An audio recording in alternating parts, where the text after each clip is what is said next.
Hello everyone, welcome to our channel. So today in this video, I'm going to quickly show you how do you add subtask on Airtable. So firstly, once you are on your Airtable dashboard, so when you're on your home page here, so what you have to do here, scroll down and scroll to your left and you'll see a add symbol here, a plus sign here.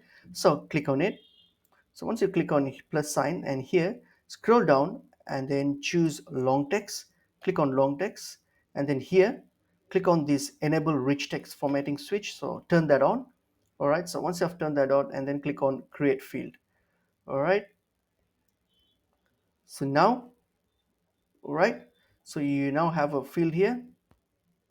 All right. So you can now edit this and then you can add as subtask, subtask.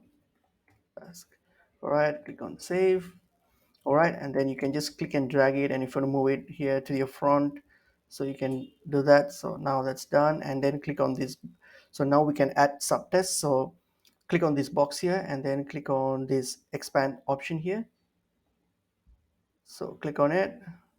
All right, so click on this expand option here.